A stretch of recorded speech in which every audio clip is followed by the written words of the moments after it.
The number one thing that made me decide that I like Japan more was the bidet, the toilet. Do you want to tell people a little bit about yourself? So my name is Jason Ho. I'm Taiwanese-Canadian, born in Canada. I was raised in Canada for about 18 years, and then I moved to Asia, specifically in China, to do my bachelor's degree. And then after bachelor's, I came to Japan and studied PhD, and now I'm here working. So Taiwanese-Canadian, now in previously in China, now in Japan. Yep. Where do you consider home? For me, I've always made the joke that I'm like an international hobo. So I don't really feel like I have a specific place that I call home. Okay. So they're like, because I'm Taiwanese, so then my family is living in Taiwan. My sister right now is in Canada, while I've been in China for a long time, same as Japan. So I guess I'll want to make Japan my home, but at this current moment, don't really have a place to call home. When did you come to Japan? It was about 2018 was when I first came to Japan to study my PhD. 2018. And So yeah, it's been 6 years. I thought so, yeah. And ever since, and from 2018 to now, I've been here. So how's your Japanese now? It's a little embarrassing to say, but my Japanese is very, very poor. And there's a reason for that though. Yeah. Because when I was studying my PhD, I did not plan to stay in Japan. And so I never thought that I needed to learn Japanese. It was just get my degree and then go back to Canada and then like work there and continue my life back in Canada. But it was after like around my last year of studying, I went back to Canada to travel, but then I realized the life in Japan was a lot more convenient and more, it fits my lifestyle more. And so I came back and I loved Japan more than before. And then I realized, this is where I want to stay. And so those 4 or 5 years of not learning Japanese was quite regretful. And then it's not too late? It's not, like, that's what I'm starting to learn right now, and it will take time. Hopefully I can make some like Hopefully Japanese not 5 years. Hopefully not 5 years, right? 'Cause Like someone said. like somebody said, that would be, Yeah. well, that's my motivation, right? Yeah. So your education, I'm assuming your PhD was primarily, if not entirely, in English? It was kind of fully in English. Okay. Like my senseis, they all spoke English. Research was in English. Like reading paper was also in English. So that's why I was able to do everything in English without needing Japanese. Though Japanese would definitely help my lifestyle here, to be able to communicate with locals, to make make friends, open a bank, apply a SIM card and all that stuff. It would have been so much easier than just Daily errands. taking out my Google Translate, Yeah, looking for like sure. a fool or something like that. Well, I mean, it's understandable. For 5-6 years, that's quite that. What about your work now? Does it require English? Yes. I mean, sorry, does it require Japanese? It doesn't require Japanese. Okay. Because I'm also doing research as well, so everything is in talking English. science. And yes, and my sensei also speaks English. Yeah. Though I do have colleagues who are also international students, were international students who decided to stay in Japan, and they can speak Japanese, and so it's a lot easier for them to get around things. Like, let's say when we're working or we have to do a experiment, but we may need a new lab or a new machine. Yeah. In that case, it's a lot easier for her to ask, can I use this, or what do I need to learn before I can actually utilize these machines? Yeah. But for me, I can't. I can only speak in English. So it's not required in my current situation, but it definitely helps. Gotcha. So it's possible to survive and even live pretty well in Japan without knowing Japanese. It's possible. It's possible to survive, but knowing Japanese will definitely 100% make it so much easier for you. There are times where I'm getting phone calls. It's probably about credit card or like electricity bills or like some updates or something, and then I can't understand it, and then so I miss out on these informations. Right. But so learning Japanese definitely is a So how many languages do you speak now? English and Chinese. Yeah. Do you want to introduce yourself in Chinese or say anything in Chinese? 你好，我的名字叫 Jason Ho，我来自加拿大台湾。是这样子吧？ Oh, very cool, very cool. I'm curious because you said you went back to Canada after your PhD, right? During my PhD. During your like PhD. around like my last year of PhD. Okay, and it was just for a short Yeah. holiday or Like a short holiday for like about 1 month. Okay. Was there anything during that trip that made you realize, oh, I actually would love to much rather live in Japan? Yep, for sure. There's the convenience of being able to buy, or you can go to places just through walking and even taking transit, which is quite convenient here in Japan. Because like the transportation system here is quite complex and convenient. Yeah. The number one thing, the number one thing that made me decide that I like Japan more was the bidet, the toilet. It's very, very clean in Japan. It is. Like, when I was a kid in Canada, if I ever wanted to use the washroom in public, number one is okay. But if I had to go number two, like as a kid, I always ask my mom, like, Mom, can we go home now? I wouldn't tell her why. But I was like, Mom, I need to go home. I need to go home. Yeah. But then I don't have that problem here in Japan. Everything's so clean. There's a bidet, which is very comfortable. The seating, the seats also heated. So it's not like, a sudden cold surprise in winter or something, right? So, like that, the reason why I wanted to stay in Japan, like number one reason is the washroom. It's too clean. No, it's here. valid. It's valid. It's way too clean here. And then so, once you get used to it, you go to another country that doesn't reach Japan's standard. It's difficult to adjust. For sure, it's like a reverse culture shock. Yeah. Right. Yeah. When you go back. Yeah. So, I guess an important follow-up question to that is, do you currently have a bidet at home? Oh yeah, for sure. When you rent a place, like it's already installed. I don't have to install it myself. I don't have it. You don't place. have? Oh, okay, I see. So I'm very disappointed. I don't feel like I'm living in Japan. That is true. I would be disappointed as well. Yeah. That's one of the criteria to selecting a place. It is. I should have known. Yeah. Be more careful next time. Next time we know. Now we know. Yeah. So aside from toilets, did you experience any other form of culture shock or anything that stood out to you when you first moved to Japan? For sure. The first thing that I noticed was it was more like traveling to Japan just to see the place before I even came to study. And the biggest thing that surprised me was that the taxi's doors automatically open, and that you're not supposed to touch them or open them yourselves. It's quite.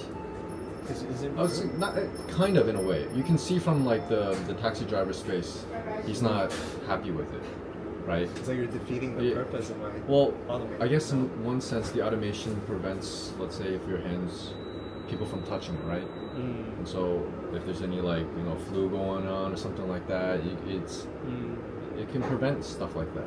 So that was the coolest thing.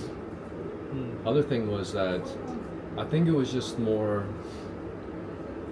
Well, the thing is, Taiwan is very similar to Japan in a way in terms of convenience, as well as some type of politeness as well, because Japan and Taiwan does have a history, and Taiwan does very much like Japan.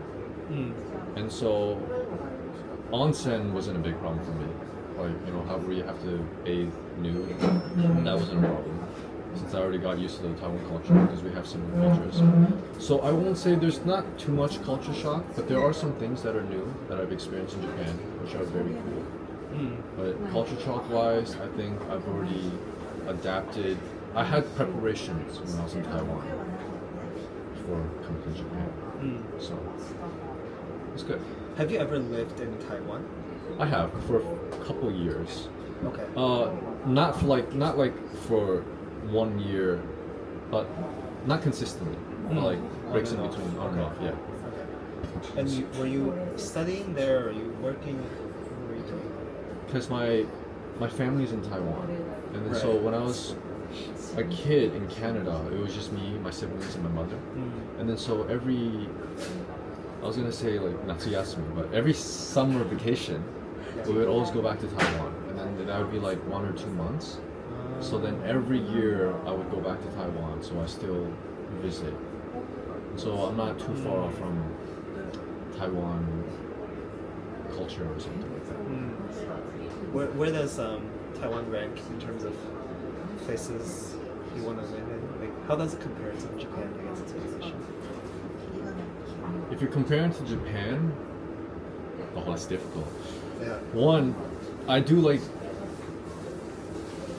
like Japanese food. I also like Taiwanese food. But Taiwanese food gives me more nostalgia For sure. because I've been in Canada my whole life, basically, and every summer I'll go back to Taiwan for 1 or 2 months.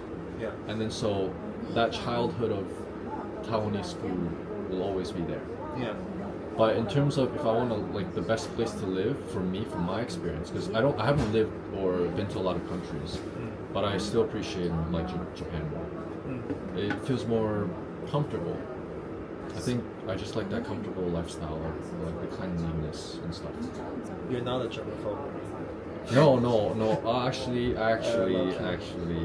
No shame in that. Just a little bit. Just a a bit little OCD, bit. Just a little yeah. bit. Just a little bit. Okay. Not too much. I'm the same. Yeah. Have you always lived in Tokyo? Yeah. Exclusively? Only in Tokyo. Only in Tokyo. How is your experience living here as an Asian, as a Taiwanese-Canadian, Asian foreigner? Like, I would imagine it's a bit different from other expats who are not of Asian descent. For me personally, sometimes people, probably the way I look, they'll think that I'm Japanese, so they'll start speaking Japanese to me, though I don't understand anything. So I gotta let them know that I'm from Taiwan or I'm from Canada. Sorry, I don't speak much Japanese. Yeah. But in terms of that, I haven't had any problems, like discrimination or anything. Nothing at all. Interesting. I don't know. Yeah, I've never had anything like that. You've never been. I guess discrimination is kind of a big word, right? Yeah, it is a big word. But I yeah. think it's because when they first look at me, they may think that I'm just a Japanese. Yeah. So until maybe they find out that I can't speak Japanese, though not much changes actually. I'm actually surprised because I have definitely been treated differently. I wouldn't say discriminated against because I don't know if that counts. Right, not discrimination, just. But I definitely treated was differently treated from differently Japanese. because of my inability to speak Japanese. Yeah, I will have that too. Yeah. But it would just be like, oh, okay, no problem, and then they won't continue explaining because they don't have the ability to explain. Then that's fine. We'll just move on to a different topic or something like that. All right. Yeah. In my case, I've been denied service before, and I've really? been denied purchases because I couldn't speak the language. Okay. This is just my personal experience. I can be more specific. Like one time I was trying to sign up for a gym membership. Yeah. At a pretty. Well, I guess they're not local. They're a chain. And as soon as I stepped in, they spoke to me in Japanese and I couldn't respond. Yeah. And then she just put up the hand. Oh, damn it. And then very quickly she came out with a sign saying, you have to speak Japanese to sign up. I see. As a member. Okay. And when I pushed on to ask why, she said, in case of emergency, we would not be able to translate the instructions to you in English, so everyone must be able to understand and speak Japanese, like to a proper level. Right. So I've experienced that. Okay. I would just categorize that as a different treatment. Right. So nothing. I haven't. Yeah. Maybe it's just like the places that I went to. That place doesn't require only Japanese or something like that. Because like when I signed up for a membership, they knew I couldn't speak Japanese. Though I do attempt to try. I'll try to put in words, a few words, or make a sentence, attempted sentences every now and then. Though I do have my Google Translate as backup in case of anything. Yeah, always. And they were quite nice to me, and then I applied the membership successfully. So it could be just like the location that you chose. It could was be. more Probably more local. local. Yeah. It does make sense, right? Like 'cause if there are emergencies when they need to be able to communicate with you in Japanese quickly, and they can't do that, it could be troublesome. Right. What's your favorite thing about living in Japan or about Japan in general? And what is the bidet? Okay, you already mentioned.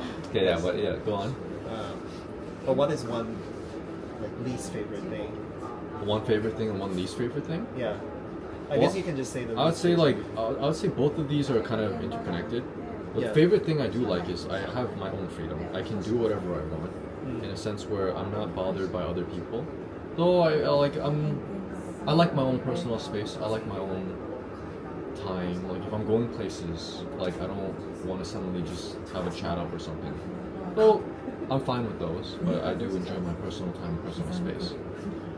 Though in that said, the least favorite thing, or it's more of a personal thing where because I can't speak Japanese, it's quite difficult to make Japanese friends. Though while I was here, I have a lot of foreign friends, right? I do have some colleagues who speaks Japanese and can't speak English, and we are on very friendly terms. Really, Yeah. those are really nice experiences to have. So if it's like to say like, oh, just because I'm a foreigner, I come to Japan, I can't make Japanese friends, I have no experience because I can't speak Japanese. It's like going to Canada. If I can't speak English, I can't speak any other language. I go to Canada, try to make friends. It's going to be difficult because we can't even communicate. So maybe until I have my own Japanese level at a certain degree where I'm able to communicate fluently, then maybe my life in terms of the social circle will change. I don't know. I'm gonna have to find out. Yeah. Stay tuned. Do you feel like Tokyo is a lonely city? Lonely as in like I have no friends, or like if somebody was to come. It's like for me, hey, I'm happy by myself. Like Okay. I like with friends and stuff, but I in a sense I'm like an introvert too. So my own time, I'm happy. Being lonely isn't a thing. If I ever do feel too lonely, just go out, meet some people, make some friends. Like there's always ways to break off this loneliness that you feel. Yeah. What are some of your ways that you're willing to share to make friends in the city? So for me, since I can't speak Japanese, so I can only depend on my English. Okay. And then so one ways that I met a lot of people was through wanting to play sports. Okay. And so I'd Google what sports I want to play, if there's any pickup within the same area or even maybe in a different city. And I would look specifically for those with foreign friendly or can't speak English, because in the end, even though we're playing sports, we have to communicate. Yeah. And I do plan to go maybe long term. So I joined like an ultimate frisbee pickup and made quite a lot of like foreign friends there. Okay. And also there are also like apps such as Meetup, where depending on what your goal is, maybe language exchange, there's like Toastmaster clubs or like other types of clubs, singing, dancing, cultural exchange, all that stuff. Like you guys can, there's a lot of meetups, clubs, or social groups that you can find online. Yeah. Cater to specific languages as well. And so you can make friends using the language that you're familiar if you do not have Japanese. And so that's how I met a lot of people. Yeah. No, that's a great way. Like this guy. Yeah. No, I can attest to Meetup as well, because that's how we met. That's how we met, Yeah. Even though we didn't achieve our goal of the goal was to learn Japanese, but in the end we just started speaking fully in English because my Japanese level was too low while their English level was mine too is high. non-existent. So you're fine. What do you think of the work culture here in Japan? Because it has a pretty brutal reputation, right? Yep. Do you have any? You're online. What's your first-hand experience of that? Okay, so I'm not the right person to ask, one, because I can't speak Japanese, so everything I do is in English. Okay. My sensei speaks English, my colleague speaks English, and my colleagues or senseis, they've all been abroad before for for a couple years in, let's say, US or something. Oh, okay. And so when they come back, like their personality or the way they treat me, I feel like I'm already I don't have that Japanese culture work culture experience. I feel I'm still very foreign, like Right. as a foreigner, and so the way they treat me is we're just like friendly people on the street. That's how we communicate. It's a very friendly vibe. I don't have any like work pressure that I need to complete within the certain time, no overtime or something like that. Though I do have to adapt my schedule to how my resource schedule is. But my sensei always tells me, like, enjoy your life, have a balanced work and lifestyle. That's a very Western. It is very Western, right? So that's why I'm saying, like, this question, I can't provide a Japanese work culture perspective because I've never experienced that. Even Right. when I was studying my PhD, Yeah. my sensei all spoke English as well, and they've been to like Canada or Toronto as well, so they all have that Western culture in them. Right. And so they were all very nice, always like friendly talk. I never had those pressure even as a student. So I am the wrong person to ask. No, it's very nice to hear about the different experience. Yeah. I think the work culture thing probably applies. It's probably worse in certain industries and certain lines of work. But even as a researcher, like one of my Yeah. colleagues, she did go to a Japanese company before Yeah. to work as a researcher as well. And the reason why she left was because of the work culture. Like she said it was very difficult. Like she didn't have much time with her family or something. And so she decided to quit and move to where I am now. Oh, okay. So really joining a local Japanese or a more foreigner-friendly company really does make a difference. From what I've heard, it does, but I can't say so. But I don't have that experience. Right. So yeah, in a way, you're kind of Second-hand sheltered experience? from Yeah, from I am. from all the more negative. I am. That's So that's really- probably also why I do enjoy Japan, because I've always had like a positive experience. Yeah. Right? Yeah.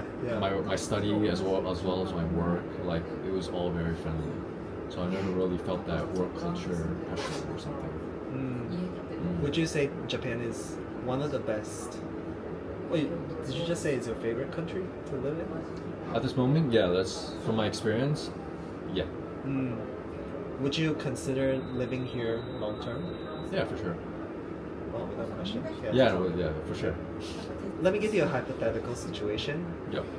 If you were offered a higher paying job that requires you to relocate back to Canada, would you be willing to pack up your things and leave your life in Japan behind?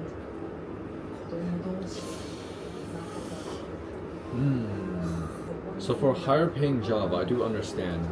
Well, first, I understand the lifestyle that I want, and I do want to live in Japan. But I also understand that having more resources financially will help sustain or support me and my family or what I want to do in the future. And so I think I would take the job Yeah. for as long as I decide to, for the purpose of eventually moving back here. So, for example, I would take the resource, like financially, I'll take the financial resource. Find a way to maybe start my own business or get another job or have a better lifestyle back in Japan with the money that I will earn in Canada. I think that's what I would do. Wow. Okay. So, Japan is always the end goal for you. Yes, currently. Yes. Wow. Oh, that's some dedication. It's a nice place to live. It's very comfortable. I enjoy my time in Japan. Yeah, it seems so. Yeah. Yeah. Is it fair to say you're your happiest self in Japan? Well, I haven't lived that long, so at this moment, yeah, like Okay. I am quite happy here. Yeah. Any other country would be able to make you feel happy and fulfilled like you are right now? I would like to travel more, just to experience Just more experience. culture as well as the lifestyle. So I'm sure that there are other countries as well that will like give me the same feeling that I have in Japan. For example, maybe like Singapore or something. Though I've never been there personally, but I've seen pictures or vlogs of other people's on YouTube, and it's just like it's a really nice place. So to answer your question, yeah, I'm pretty sure there are other places that will fulfill my lifestyle in the way of the countries that I want to live in other countries. What is the ideal lifestyle for you? Convenience and comfort. Being able to live, and as well as security, right? Yeah. Japan's security is Yeah. like one of the best, If I'd not the say, best, yeah. if not the best, yeah. So like comfort. What did I say? Comfort, convenience, and security. Yeah. Like those are the main things that I would look for, and cleanliness. Very important. Cleanliness. Cleanliness. I mean, coming from a Canadian person, I mean, Canada is kind of a Canada is and clean safe as well, country, of course, right? yes. But if I want to compare to Japan, it's just like when I'm walking on the streets, you don't see much litters or garbage on the ground. I do like the cleanliness of it. I can see how Singapore would Exactly. compare in that sense because it's also one of the cleanest. Exactly. That's why. That's why. Gotcha. Okay. I'm just trying to like understand your like thought process. Do you think Tokyo is an expensive city to live in? Maybe. It's not that bad. Not that bad. Yeah, I guess it depends on what job you have, right? But in term, like, on average, not so much. Everything's quite affordable, the food and everything as well. So I think it's okay. How much money do you think you have to make to live a comfortable life in Tokyo? Comfortable. Define comfortable. Comfortable as in, being able to afford a nice, spacious apartment. I don't know, in the location of your choice, and being able to just eat out as often as you want in any restaurant that you want. I actually don't know. Okay. I actually don't know. Okay. I actually No, don't that's okay. How much are your monthly expenses, roughly? 200,000 to 300,000? 200,000, Yen, 300,000 yen. Nijuman, right? Yeah. Yeah. Do you usually eat out or do you cook at home? Combination of both. Combination of both. Though I'm not much of a cook, so So more eating out. I more eating out, and though if I do cook, it's something really simple. So What is your go-to hangout spot? hang out. I don't hang out. I'm an introvert, bro. Okay, any like favorite area of Tokyo? My favorite area? Favorite area? No, I'm not much of a traveler, but if I do have to say, I think because I lived in Kanda for a while, so I do enjoy the Kanda area. I guess that's like kind of nostalgia kind of feeling. Oh, like Tokyo Palace too, right? Tokyo Station nearby. There's like the Imperial Palace. Like I like being around there too. Okay. Very comfortable. Walk around. You can sambu. Yeah. So it's a very comfortable place to live. I like that place. Yeah. So are you happy with your current job now? Yeah, I am. But it's not the job that I will continue doing for the rest of my life. What do you hope to? What do I want to do in the future? What do you want to do in the future?